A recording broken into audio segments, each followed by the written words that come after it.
اللہ الرحمن الرحیم۔ السلام علیکم۔ نصیر الدین ہمایوں کے 7 دشمن تھے۔ نمبر 1 ابراہیم لودھی کے بھائی محمود لودھی۔ نمبر 2 گجرات کا حکمران بہادر شاہ۔ نمبر 3 شیر خان، جسے دنیا شیر شاہ سوری کے نام سے جانتی ہے۔ نمبر 4 ہمایوں کا بھائی کامران مرزا۔ نمبر 5 ہمایوں کا دوسرا بھائی ہندال مرزا۔ نمبر 6 ہمایوں کا تیسرا بھائی عسکری مرزا۔ نمبر 7 ہمایوں کے باپ بابر کی وصیت کہ بیٹا بھائیوں کے ساتھ رحم دلی والا رویہ بنانا۔ ہمایوں 1508 میں کابل میں پیدا ہوا۔ 12 سال کی عمر میں بدخشاں کا حاکم بنا۔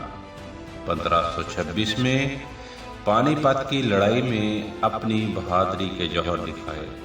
1528 میں رانا سانگا کے خلاف لڑائی میں اہم کردار ادا کیا۔ 1530 میں ظہیر الدین بابر کی وفات پر حکمران بنا۔ میں ہوں ناصر محمود اور آپ دیکھ رہے ہیں مغلیہ سلطنت کی کہانی میں نصیر الدین ہمایوں کی بایوگرافی۔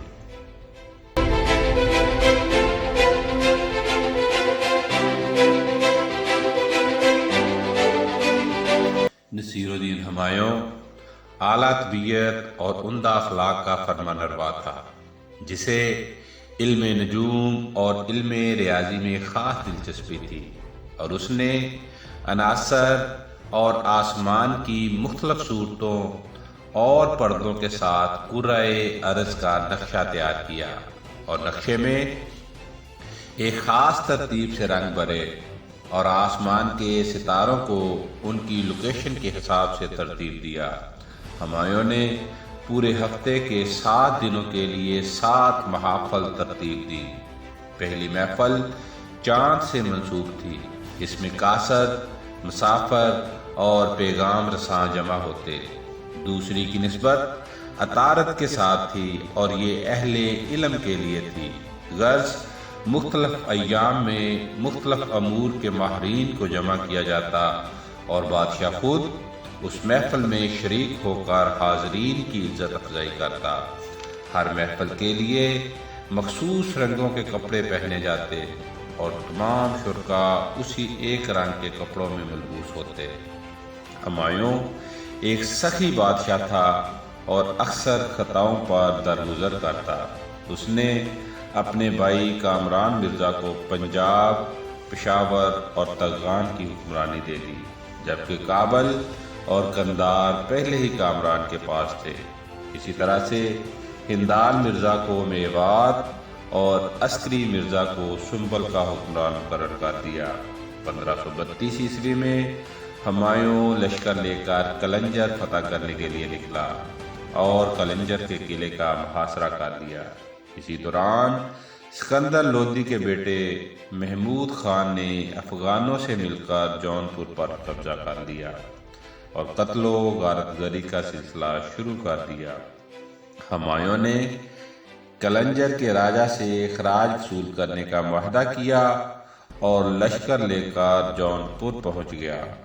2 خونخوار لشکر آمنے سامنے آ گئے اور گھمسان کی جنگ شروع ہو گئی۔ اس معرکے میں افغانوں کو عبرتناک شکست ہوئی اور ہمایوں کامیابی سے ہمکنار ہوا۔ ہمایوں نے جونپور کی حکمرانی جنید برلاس کے سپرد کی اور خود آگرہ واپس پہنچ گیا۔ واپسی پر ہمایوں کے خلاف سازشوں کا بازار گرم ہو چکا تھا اور سلطان حسین مرزا کے 3 نواسوں محمد زمان مرزا، محمد سلطان مرزا اور نخوت سلطان مرزا نے چغتائی امراء کو ساتھ ملا کر ہمایوں کو تخت سے اتارنے اور زمان مرزا کو تخت نشین کرنے کے لیے کوششیں شروع کر دی۔ ہمایوں کو پتہ چلا تو اس نے نخوت مرزا کی آنکھوں میں گرم سلائیاں پروا دی، جبکہ محمد سلطان مرزا اور زمان مرزا کو بیانہ کے قلعوں میں قید کر دیا۔ سلطان اور زمان مرزا بیانہ سے فرار ہو گئے۔ سلطان مرزا کنوج کے علاقے پر قبضہ کر کے 6000 مغل اور راجپوت سپاہیوں کا سردار بن گیا۔ اسی دوران بہادر شاہ نے چتور کے قلعہ کا محاصرہ کر لیا۔ ہمایوں چتور کے حکمران بکرما جیت کی مدد کو نکلا، لیکن کچھ ناگزیر وجوہات کی بنا پر اسے گوالیار سے واپس آنا پڑ گیا۔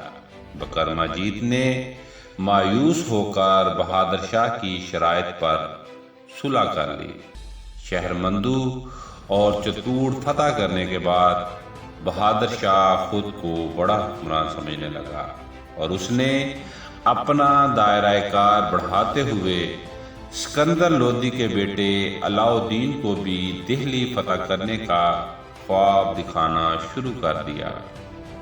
ہمایوں نے تاتار خاں بلد علاء الدین کو 40,000 افغانوں کا سردار بنا کر بھیجا، جس نے بیانہ تک کا سارا علاقہ فتح کر لیا اور پھر ہمایوں کو آنکھیں دکھانے لگا۔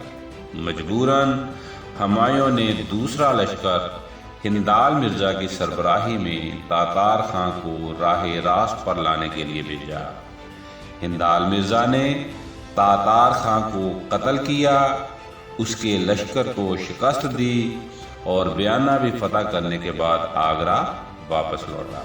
1535 عیسوی میں مندر سود کا میدان جنگ کا مرکز بنا اور بہادر شاہ کا لشکر ہمایوں کے لشکر کے مقابلے میں آ گیا۔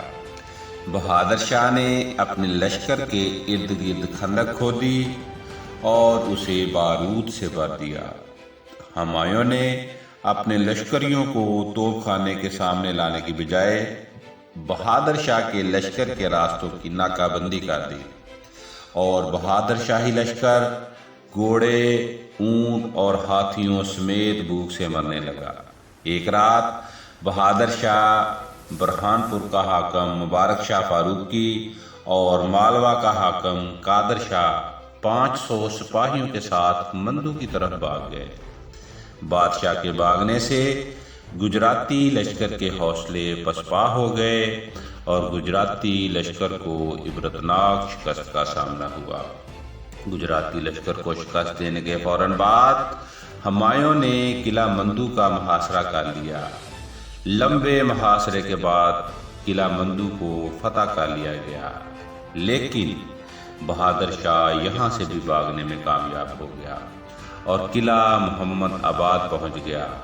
ہمایوں نے بہادر شاہ کا پیچھا نہ چھوڑا اور قلعہ محمد آباد پہنچ گیا۔ بہادر شاہ نے یہاں سے احمد آباد اور پھر کچایت کا رخ کیا۔ ہمایوں بھی اس کے پیچھے پیچھے رہا۔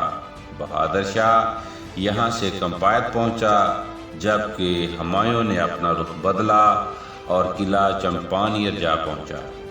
یہ ایک مضبوط قلعہ تھا اور اس کا دفاع ناقابل تسخیر سمجھا جاتا تھا، لیکن ہمایوں نے اس قلعے کو فتح کرنے کے لیے ذہانت اور دلیری کے جو جوہر دکھائے وہ اپنی مثال آپ تھے اور چند ہی دنوں میں قلعہ فتح کر لیا۔ اس دوران بہادر شاہ بندر دیو پہنچ گیا اور وہاں اس نے 50,000 کا لشکر جمع کر لیا۔ چمپانیر فتح کرنے کے بعد ہمایوں نے احمد آباد بھی فتح کر لیا اور اپنے بھائی عسکری مرزا کو احمد آباد اور گرد و نواح کی حکمرانی عطا کرنے کے بعد خود برہان پور کا رخ کیا۔ عسکری مرزا نے گجرات میں اپنے نام کا سکہ جاری کرنے کی کوشش کی، لیکن اس کے بھتیجے تروی مرزا نے اسے اس مقصد میں کامیاب نہ ہونے دیا۔ عسکری مرزا نے آگرے کا رخ کیا تو ہمایوں کو مندو سے دستبردار ہو کر واپس آگرہ آنا پڑا۔ عسکری مرزا نے جب دیکھا کہ بادشاہ آگرہ کی طرف آ رہا ہے تو اس نے اپنے منصوبوں پر شرمندگی کا اظہار کیا اور بادشاہ سے کہنے لگا، مجھے معاف کر دیں، میں گجرات کا انتظام سنبھالنے سے قاصر رہا، اس لیے جان بچا کر آگرہ آ گیا۔ بادشاہ نے اس کی غلطیوں سے چشم پوشی اختیار کی۔ تروی مرزا نے بھی بہادر شاہ سے صلح کر لی اور چمپانیر کا قلعہ بہادر شاہ کو دیکھ کر خود آگرے چلا آیا۔ اس طرح مالوا اور گجرات کا علاقہ جو بڑی قربانیوں اور کوششوں کے بعد فتح کیا گیا تھا، واپس بہادر شاہ کے قبضے میں چلا گیا۔ اس دوران ہمایوں کے بہادر امیر حاکم جونپور سلطان جنید برلاس فوت ہو گیا۔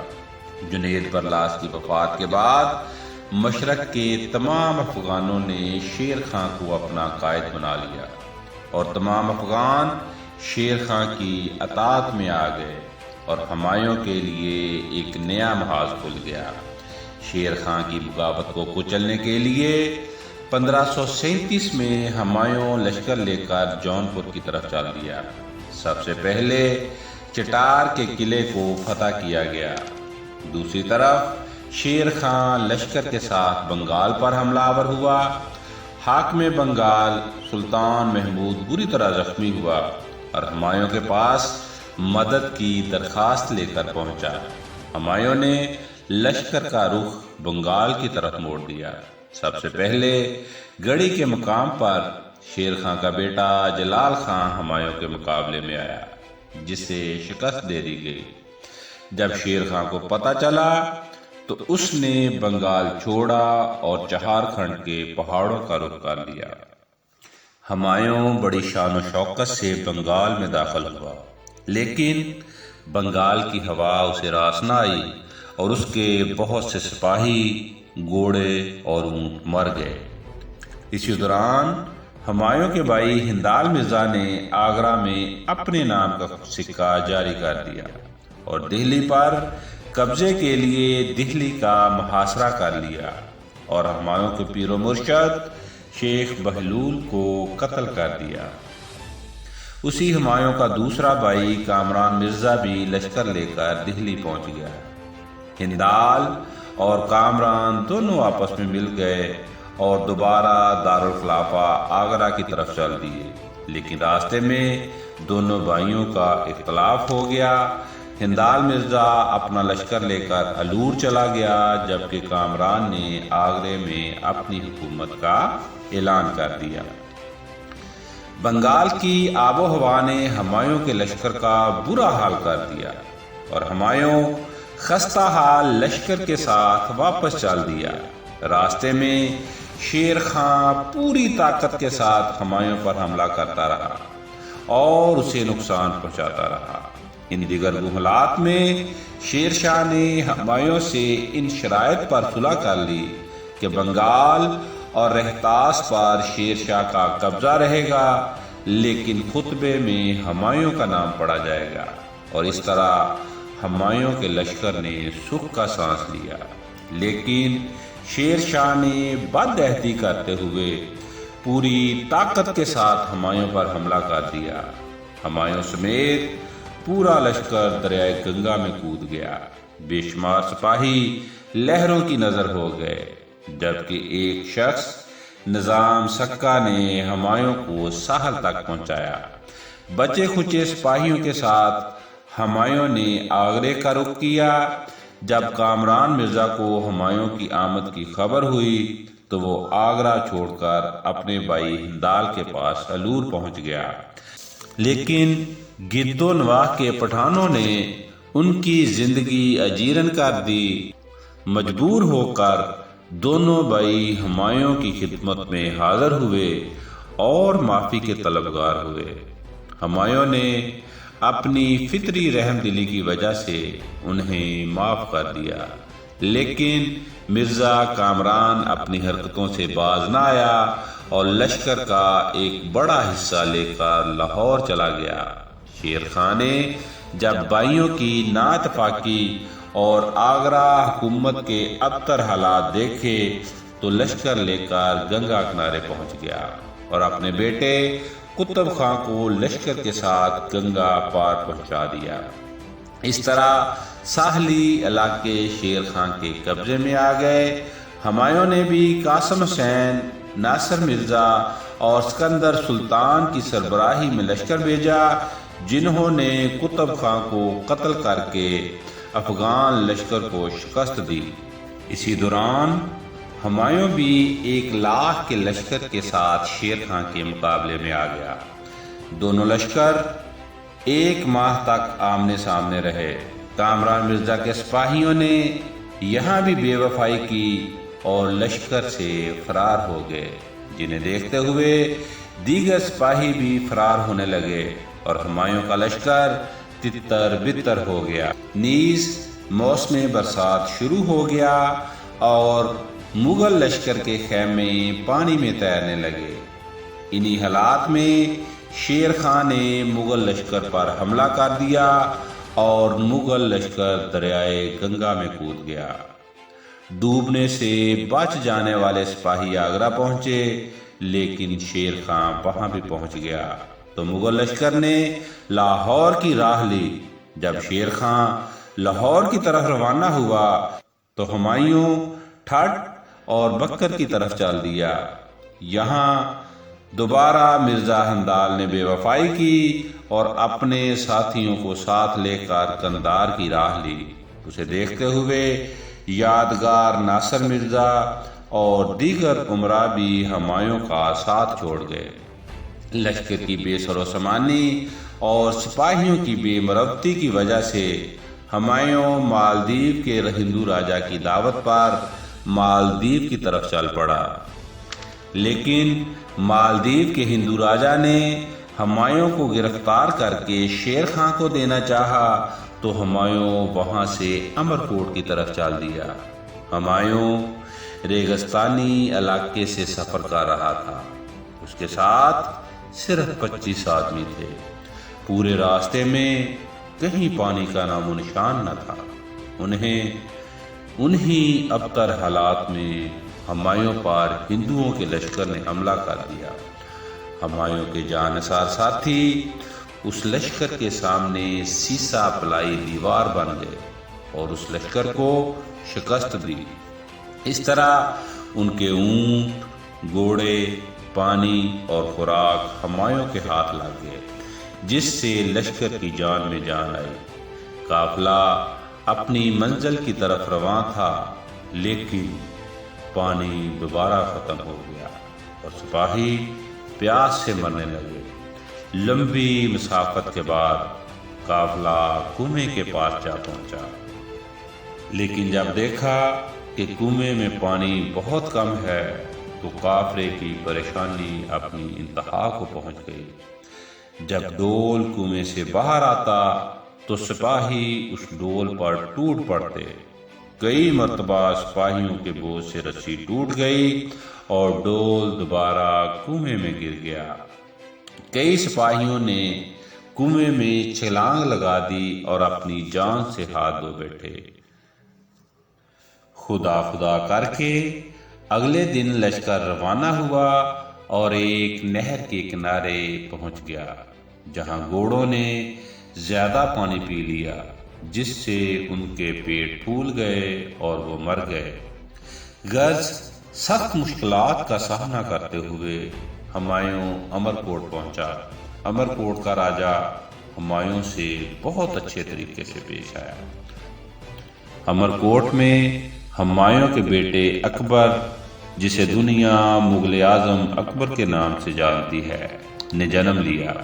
امرکوٹ سے ہمایوں نے قندھار کا رخ کیا، جہاں عسکری مرزا نے اس پر دعویٰ بول دیا، لیکن ہمایوں فرار ہو کر سیستان پہنچ گیا اور یہاں سے ہمایوں نے ایران کی راہ لی۔